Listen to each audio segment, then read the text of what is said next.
Cashpoint is an installation consisting of an automatic teller machine, Cashpoint, which distributes randomly a £5 note every 24 hours, every day.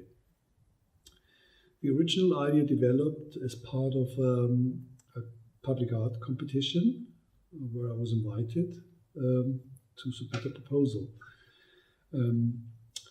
One of the the main brief of the competition was to develop an art project that is, first of all, cheap, second of all,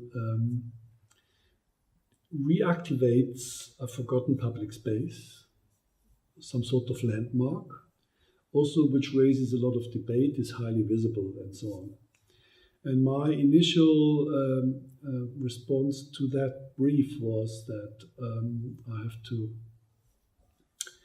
critically reflect the brief. So it was a critical comment to the brief rather than an art project that I just developed by myself. And so the idea was to distribute the £5 notes every day, which is actually not very expensive to run. It's about £1,600 a year costs for the project. And it would leave a lot of, or it would create a lot of public discussion, I'm sure.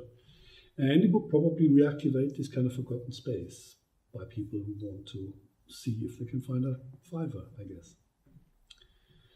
The public art project never was realized, although I won the competition because of political reasons. It was basically stopped.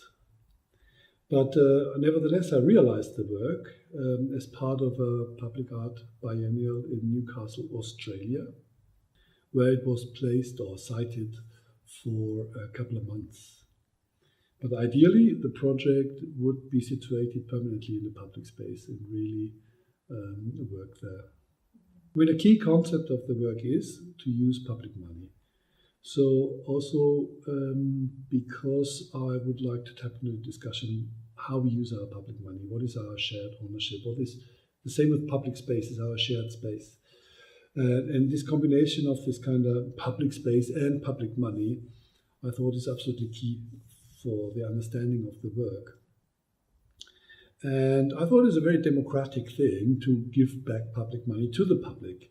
So it's the best use of the money in a sense. But as you can imagine, just the gesture of throwing out a £5 note of money out of a hole in the wall created a lot of debate and discussion. And this is actually what I wanted to do. So we kind of start rethinking A, the use of the space, and B, the use of our funds.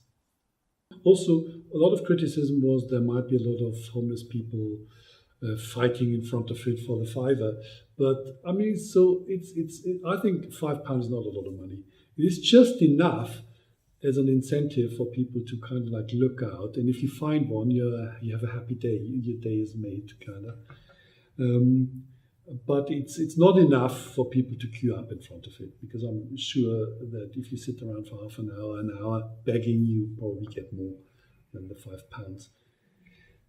But also another good aspect of the work is that potentially every day you make one member of your community happy. An interesting aspect of Cashpoint is that it retains the power. Usually we as customers go to a Cashpoint and withdraw some money. Now with this Cashpoint we are not in control. We cannot access it. So the machine is in control. It distributes the money whenever it wants to, so completely randomly. And which is a kind of power shift. So the machine all of a sudden takes over and controls our environment, which I think is quite a funny little aspect of the work. But what is also very important, through that shift that the machine is in power, it creates also a myth. If I just imagine if you have a device like that for long enough in a public space, the public space gets known for it. So people might say, let's go to this public place where the Cashpoint is. And it becomes a part of the story of the city, more than the sculpture itself. Just the act that the machine or this kind of random distribution of the money can create a story about the place, I found also very important.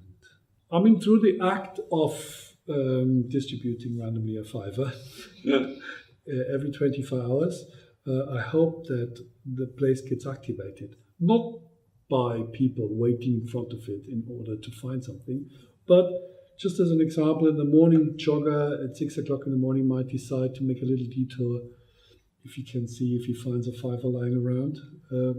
Or, I mean, this kind of little shifts in the habitual flow of the city, how the traffic moves along, pedestrian traffic.